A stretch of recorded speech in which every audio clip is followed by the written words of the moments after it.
Compensation fall short, ক্ষতিপূরণ কম হয়, বা আমরা বলতে পারি ক্ষতিপূরণ অপ্রতুল। ফেইলস ওয়ার্কার, শ্রমিকদের সুরক্ষায় ব্যর্থ। ইট মাস্ট চেঞ্জ, এটা অবশ্যই পরিবর্তন করতে হবে। একসাথে অর্থটা দাঁড়ায় এইরকম। লক্ষ্য করুন, প্রথমত আমরা দেখতে পাচ্ছি কম্পেনসেশন মিনিং দ্যাট ক্ষতিপূরণ। ফল শর্ট, এখানে ইন্ট্রানজিটিভ ভার্ব হিসেবে ব্যবহার হয়েছে কম হওয়া বা কমে যাওয়া এই অর্থে। অপ্রতুল বা কম হয়। এই যে ক্ষতিপূরণ, এটা শ্রমিকদের রক্ষায় ব্যর্থ। যদিও হেডিং হিসেবে অনেক কিছু এখানে দেয়া হয়নি। মূলত আমরা সবসময় পত্রিকা পড়তে গেলে এই ব্যাপারটা আমাদের উপলব্ধি করতে হয়। হেডিং এ অনেক সময় অনেক কিছু অসমাপ্ত থাকে। আচ্ছা, এই যে কম্পেনসেশনটা, এইটাই শ্রমিকদের সুরক্ষায় ব্যর্থ, যেটা অবশ্যই চেঞ্জ করতে হবে। বাধ্যবাধকতা বোঝাতে মাস্ট ব্যবহার হয়েছে। চলুন আমরা মূল আলোচনায় যেতে পারি। এখানে আরেকটু প্রশ্ন করা হয়েছে, আমরা লক্ষ্য করি। হোয়াট প্রভিশনস, কি ধরনের বিধান বা নিয়ম কানুন কারেন্টলি এক্সিস্ট, বর্তমানে বিদ্যমান আছে। এক্সিস্ট, বিদ্যমান থাকা অর্থে এখানে ভার্ব হিসেবে ব্যবহার করা হয়েছে। ইন বাংলাদেশ লেবার ল, বাংলাদেশের শ্রমিক আইনে অ্যান্ড রিলেটেড পলিসিস, এবং এই প্রাসঙ্গিক বা এই সম্পর্কিত নীতিমালা রিগার্ডিং বিষয়ে কম্পেনসেশন ফর ওয়ার্কার্স, ওয়ার্কার্সদের জন্য এই যে ক্ষতিপূরণ সেই বিষয়ের উপর সংশ্লিষ্ট নীতিমালা এবং বাংলাদেশ শ্রমে যে আইন আছে সেখানে কি ধরনের বিধান বা শর্তাবলী এক্সিস্ট করে প্রশ্ন করা হয়েছে। যে সমস্ত ওয়ার্কাররা এফেক্টেড, এখানে সংক্ষিপ্ত লেখা আছে বাই ইন্ডাস্ট্রিয়াল অ্যাক্সিডেন্টস, যারা মূলত আক্রান্ত হয় শিল্প দুর্ঘটনায়। কারো কারো কাছে এই ব্যাপারটা একটু জটিল মনে হতে পারে যে একটা প্রশ্ন এত বড় করা যায়। হ্যাঁ, একটা বাক্য যদি অনেক বড় করে লেখা যায় তাহলে একটা প্রশ্নও অনেক বড় করেই করা যায়। এইখানে লক্ষ্য করুন যে এই শ্রমিকদের সম্পর্কে অতিরিক্ত তথ্য দেওয়া হয়েছে মূলত পাস্ট পার্টিসিপল ফ্রেজ ব্যবহার করে। Affected by industrial accident, meaning that এই শ্রমিক যারা আক্রান্ত হয়, এইভাবে লেখা আছে যে হু আর। এখন আপনি এফেক্টেড দিলে দারুণ ভাবে অর্থ দিবে, তাই না?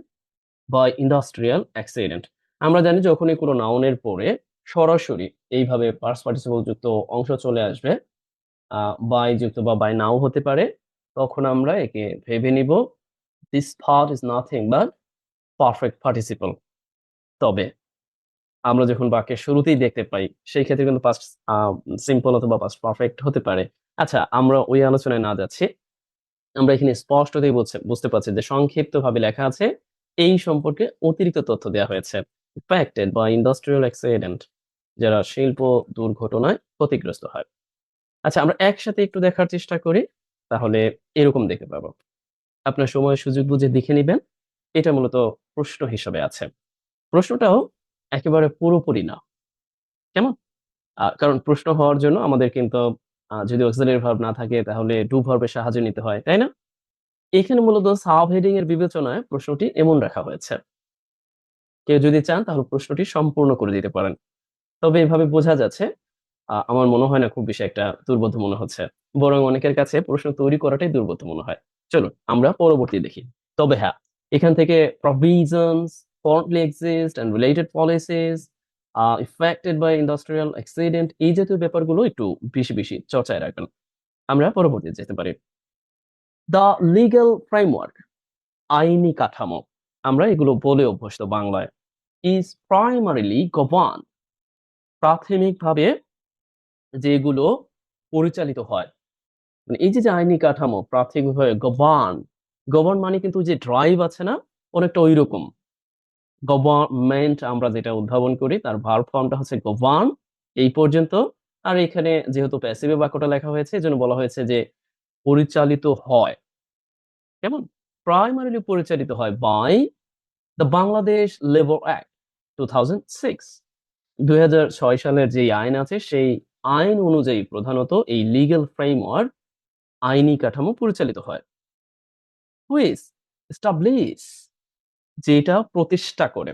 লক্ষ্য করুন, এই হুইচ বলতে কাকে নির্দেশ করা হয়েছে। ইফ আই আস্ক ইউ যে এই হুইচ কাকে মূলত নির্দেশ করে, undoubtedly your answer will be here এই হুইচ নির্দেশ করে এই আইনটাকে, এই যে 2006 সালের যে আইন, এই আইনকে যেটা মূলত স্টাবলিশ প্রতিষ্ঠা করে। এখন দেখুন, এটা কিন্তু 2006 সালের কথা বলা হয়েছে, তাই না? আপনি চাইলে কিন্তু এটাকে পাস্টেও লেখা যাইতো। এই জাতীয় দ্বিধাদ্বন্দ্বগুলো এই বিশেষ করে পত্রিকায় আপনি দেখতে পাবেন। তবে এটা কোনো বড় ফ্যাক্ট না। আপনি কিন্তু জাস্ট সিম্পল অর্থে বর্তমানকে নির্দেশ করতে ব্যবহার করছেন যে এটা মূলত প্রতিষ্ঠা করে। আবার কিন্তু এটাও বলতে পারেন যে প্রতিষ্ঠা করেছে, রাইট? বা প্রতিষ্ঠা করেছিল। আচ্ছা, চলুন আমরা বাকি অংশ দেখার চেষ্টা করি। এমপ্লয়ার লিয়াবিলিটি, এই যে এমপ্লয়ার মানে হচ্ছে যারা কাজ দেয়, মালিক, তাদের যে দায়বদ্ধতা, নিয়োগকর্তার যে দায়বদ্ধতা, এইটাকে মূলত প্রতিষ্ঠা করেছিল ফর ওয়ার্কপ্লেস ইনজুরিজ।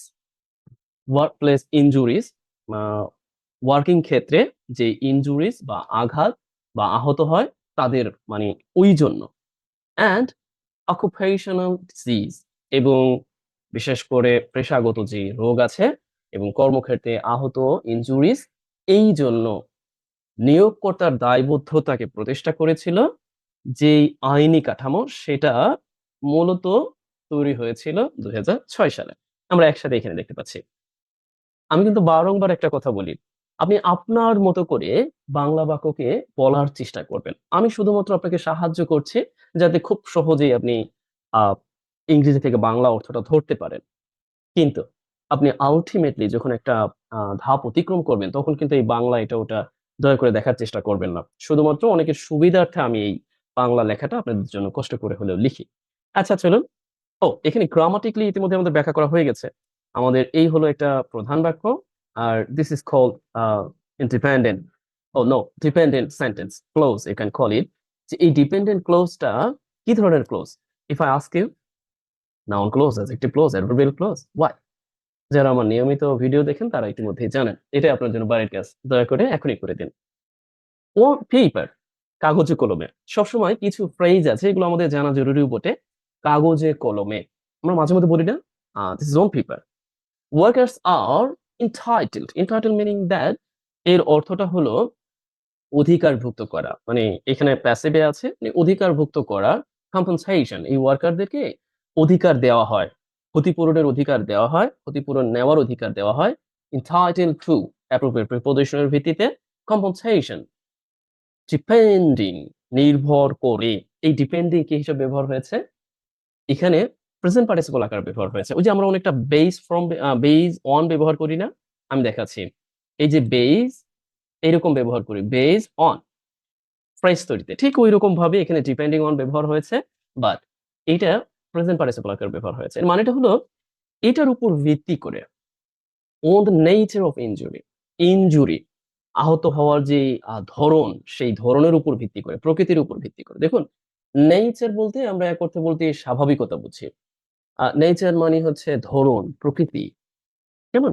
যে আঘাতের প্রকৃতির উপর ভিত্তি করে কাগজে কলমে তাদেরকে এই অধিকারটা দেয়া হয়েছে।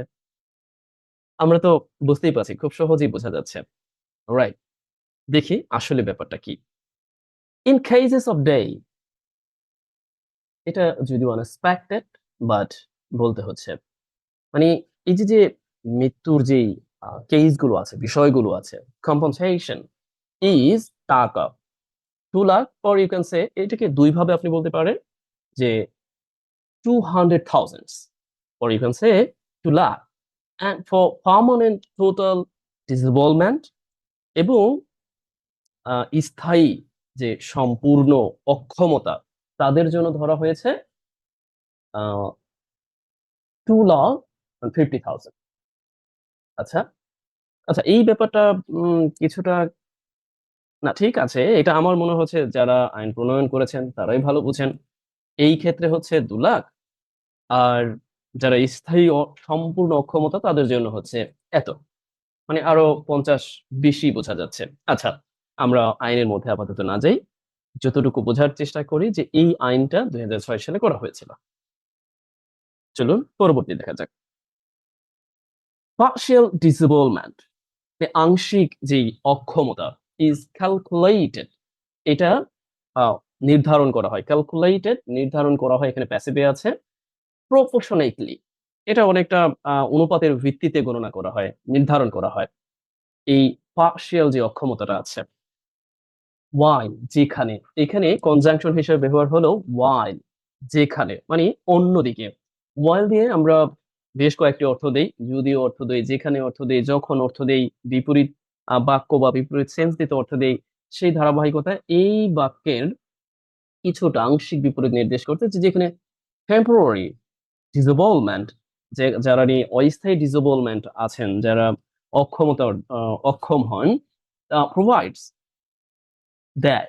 এইখানে আমরা একটু দেখার চেষ্টা করি যে সাময়িক যে অক্ষমতা প্রোভাইডস দেয়, লিমিটেড ওয়েজ রিপ্লেসমেন্ট দেয়। দেখুন একসাথে পুরো অংশটা আমরা এই হচ্ছে ভার্ব, দেওয়া অর্থে, প্রদান করা অর্থে, লিমিটেড সীমিত, ওয়েজ রিপ্লেসমেন্ট এই যে বেতন বা আমরা যেটা মজুরি প্রতিস্থাপন দেয় ফর শর্ট ডিউরেশন, এটা একেবারে স্বল্প সময়ের জন্য এটা দেয়। আমরা একসাথে দেখতে পারি। লক্ষ্য করুন এখানে দুটি বাক্য, এই হচ্ছে একটি প্রধান বাক্য, যদিও এটা প্যাসিভ সেন্সে আছে, আর এই হলো একটি নির্ভরশীল বাক্য while যুক্ত করে লেখা আছে। আমি কিন্তু এই বিষয়গুলোকে দারুণভাবে নিই যে যখন আপনি কানেক্টরস ও কনজাংশন যুক্ত করে দুই বা ততোধিক বাক্যকে জুড়ে দিয়ে অর্থ প্রকাশ করেন, এটা আপনার স্কিলকে ডেভেলপ করবে। এই স্কিল আপনি অর্জন করতে পারেন আমাদের রেকর্ডেড কোর্সে ভর্তি হয়ে, নিয়মিত ক্লাস এবং লাইভ ক্লাসে যুক্ত হয়ে। আচ্ছা চলুন আমরা বরং পরবর্তী দেখার চেষ্টা করি। এখানে এই প্রোভাইডসটা ব্যবহার হয়েছে, আমরা অনেক সময় প্রোভাইডস এর পরে নির্দিষ্ট অর্থে অ্যাপ্রোপ্রিয়েট সেন্সে উই, টু বা আরো অন্য কিছু ব্যবহার করি। এখানে সরাসরি বলে দেয়া হয়েছে যে এই বিষয়টা দেয়, আর এই সুযোগটা দেয় একেবারে অল্প সময়ের জন্য। চলুন পরবর্তী দেখা যাক। সাপ্লিমেন্টারি মেকানিজম, মেকানিজম এখানে হচ্ছে ব্যবস্থা, সাপ্লিমেন্টারি আমরা জানি যে সম্পূরক বা একটা আরেকটা। এক্সিস্ট এটা বিদ্যমান under the Bangladesh labour rules, বাংলাদেশের শ্রমিক যে আইন আছে সেই আইনের অধীনে এটা বিদ্যমান। দেখুন এক্সিস্ট ইন মিনিং দ্যাট মানে বিদ্যমান থাকা অর্থে ব্যবহার হয়েছে 2015। ও এই আইন আবার 2015 এ যে আইন করা হয়েছিল সেখানে আবারও এই সম্পর্ক ব্যবস্থা বিদ্যমান, পার্টিকুলারলি বিশেষ করে the central fund for export oriented sectors. বিশেষ করে এখানে আবার ওই সেন্ট্রাল ফান্ড ফর রপ্তানিমুখী যে খাত আছে, এইটা এই এই জায়গাটায় আছে। এটা নির্দেশ করতে আমরা একসাথে যদি দেখি তাহলে আপনি দেখে নিতে পারেন। আমরা যখন পার্টিকুলারলি ব্যবহার করি এর বেশ কিছু শ্রেণীমাস আছে, বিশেষ করে, বিশেষভাবে। দয়া করে এর ২-১টা শ্রেণীমাস আপনি একটু লিখে দিবেন, যাতে করে আপনার চর্চা থাকে, অন্যরাও দেখে উদ্বুদ্ধ হতে পারে যে yes you are getting at least from watching my videos. আচ্ছা চলুন আমরা বরং পরবর্তী দেখার চেষ্টা করি। দ্য ফান্ড ইজ ফাইন্যান্স, এই ফান্ড, এই অর্থায়ন যেটা করা হয় থ্রু আ 0.03% লেভি। এটা করা হয় মূলত লেভি বলতে আমরা জানি ট্যাক্স, এই ট্যাক্স এত পার্সেন্ট ট্যাক্স। এখানে দেখুন অনির্দিষ্ট অর্থে ব্যবহার হয়েছে, রাইট? এখানে এই পুরো অংশটা ফ্রেজের মতো করে ব্যবহার করা হয়েছে যে এত পার্সেন্ট যে ট্যাক্স, এইটা অর্থায়ন করা হয় অন এক্সপোর্ট অর্ডার্স, এক্সপোর্ট যে অর্ডার্স আছে রপ্তানি আদেশ, সেটার উপর ভিত্তি করে, and voluntary contribution at the same time, স্বেচ্ছামূলক যে অবদান আছে, যে ইয়াটা আছে দেওয়া আর কি, তার উপর ভিত্তি করে এই অর্থায়নটা করা হয়। আচ্ছা আমরা বরং একসাথে দেখার চেষ্টা করি যে এত পার্সেন্ট লিভি সিস্টেমমূলক অবদানের মাধ্যমে এই অর্থায়নটা করা হয়। দেখুন মাধ্যমে নির্দেশ করতে আমরা প্রপোজিশন হিসেবে থ্রো ব্যবহার করে থাকি, আর এগুলো তো বোঝাই যাচ্ছে voluntary contribution. Next we see, এটা আপনার জন্য কাজ, দয়া করে এটা করবেন। Just additional benefits সাসেস meaning that মতো বা যেমন এরকম অর্থ দিতে আপনি বাকিটা করে দিবেন। এই যে permanent disability along with support for treatment, education and welfare initiatives, এটা আপনার জন্য কাজ, আপনি করে যেখান থেকে দেখবেন সেখানেই জমা দিবেন। আচ্ছা আমরা বরং পরবর্তী দেখার চেষ্টা করি the ongoing employment injury scheme। একসাথে এই যে চলমান, এইটা হচ্ছে একটা স্কিম, একটা নাম, যে এমপ্লয়মেন্ট ইনজুরি স্কিম। এই যে পরিকল্পনা, পাইলট, ইন্ট্রোডিউস, ইন্ট্রোডিউস পরিচয় করা বা শুরু করে এরকম অর্থ দিতে। আ মোর স্ট্রাকচারড অ্যাপ্রোচ, আরো সুশৃঙ্খল বলতে পারি বা আরো সুনির্দিষ্ট পদ্ধতি, টু কম্পেনসেশন। অ্যাপ্রোচ এর পরে নির্দিষ্ট অর্থে টু ব্যবহার হয় সেই ধারাবাহিকতায়। এই যে ক্ষতিপূরণ, এই বিষয় সুনির্দিষ্ট পদ্ধতি মূলত পরিচয় করিয়েছে ongoing employment injury scheme। একসাথে আপনি দেখে নিতে পারেন।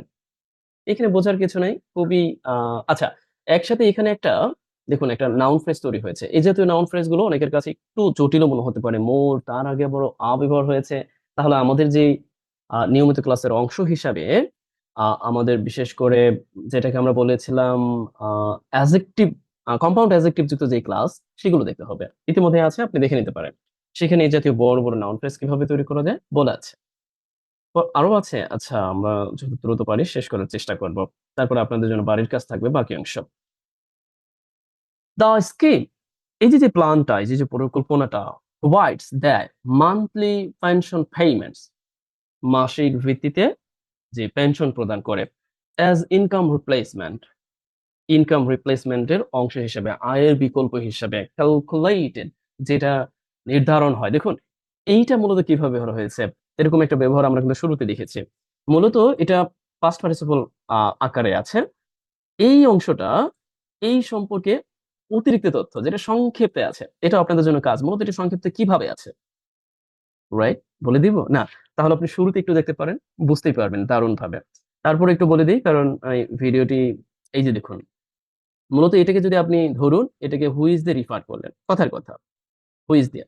এখন আপনি বললেন যে ইজ, এটা ক্যালকুলেট করা হয়, এই যে বিকল্প প্রতিস্থাপন বা মান্থলি যে পেনশন বিষয়টা, এটা ক্যালকুলেট করা হয়। এই ক্যালকুলেট, যেটা কমার সাহায্যে দিয়ে দেওয়া হয়েছে, একসাথে জুড়ে দেওয়া হয়েছে। ইয়েস, এই যে পেনশন প্রদান করা হয়, এটা ক্যালকুলেট করা হয় বেসড অন, ভিত্তি করে, the workers age and previous earnings, ওয়ার্কারের যে বয়স এবং প্রিভিয়াস আর্নের উপর ভিত্তি করে এইটা নির্ধারিত হয়। দেখুন এই ভিত্তি করে কিন্তু একবার আমরা পেয়েছি, ডিপেন্ডিং, রাইট? ভিত্তিতে মানে গণনা করা হয় পূর্বের যে তার যে আয় আছে সেই আয়ের উপর ভিত্তি করে। রাদার দান, চেয়ে, দেখুন এইটার ব্যবহারটা অনেকের কাছে জটিল মনে হয়। এটা আমি একটু সহজ করে দিচ্ছি। যে চেয়ে বা পরিবর্তে আমরা একটা ফ্রেজ ব্যবহার করি। তা হলো, অনেক সময় দেখবেন যে আমরা ব্যবহার করি ইন লিউ অফ অথবা ইনস্টিড অফ, প্রায় অনেকটা ঐরকম। এখানে ব্যবহার হচ্ছে রাদার দ্যান, চেয়ে, অ্যান্ড রিলাইং, নির্ভর করার চেয়ে, সলি, শুধুমাত্র, on lump some compensation. Meaning that, আমরা একসাথে যদি দেখি যে এই যে শুধুমাত্র এককালীন ক্ষতিপূরণের এটার উপর নির্ভর করার চেয়ে বা এটার উপর নির্ভর করার পরিবর্তে। আচ্ছা, লাম্প সাম একটু নতুন মনে হতে পারে কারণ এতক্ষণ আমরা এটা পাইনি। যে এইটার মানে এই শুধুমাত্র এটার উপর নির্ভর করার চেয়ে পূর্ববর্তী আয় এবং ওয়ার্কার এইজ, তার বয়সের উপর ভিত্তি করে এই মাসিক পেনশন প্রদানটা চালু করা, আ এটা দেয় আরকি, এরকম অর্থে। আচ্ছা, লক্ষ্য করুন। একসাথে দেখলে আমার মনে হয় আরো দারুণভাবে বুঝতে পারবো। কারণ আমি সব মুখ দিয়ে সুন্দর, সুন্দর শব্দ একসাথে বলতে পারি না গুছিয়ে। তারপরেও আমি বলেছি আপনারা কিভাবে ব্যাপারগুলোকে আ দেখবেন। আচ্ছা, মূল বাক্যটা কিন্তু এই সাবজেক্ট, আর এই হচ্ছে ভার্ব, আর এই হচ্ছে অবজেক্ট, রাইট?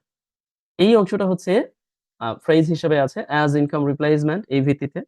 আবারও এইটা বা এইটা যেটা আ মানে নির্ধারণ করা হয়, এই সম্পর্কে আবারও পাস্ট পার্টিসিপল ফ্রেজ ব্যবহার করা হয়েছে। আমি কিন্তু ইতিমধ্যে বলেছি যে এটা কিভাবে তৈরি হয়, এই পর্যন্ত। তারপরে বলা হয়েছে যে তার আরো একটা ব্যাপার পূর্ববর্তী যে আর্নিং আছে সেটার উপর ভিত্তি করে। এরপরে আবারও দেখুন আরো একটি ফ্রেজ এখানে তৈরি হয়েছে। যদিও আমরা অন্যভাবে বলতে পারতাম যে রাদার দ্যান, চেয়ে, নির্ভর করার চেয়ে, সরাসরি। এখানে কিন্তু আপনি রাদার দ্যান এর পরে মূল ভার্ব, পাস্ট ফর্ম অনেক কিছু ব্যবহার করা যায়। ইভেন আপনি ইনফিনিটিভ ব্যবহার করতে পারেন। তবে মাথায় রাখবেন যে রিলেভেন্সি বজায় রাখতে হবে। Unlock some compensation, I think so আপনার। চলুন আমরা পরবর্তী দেখি।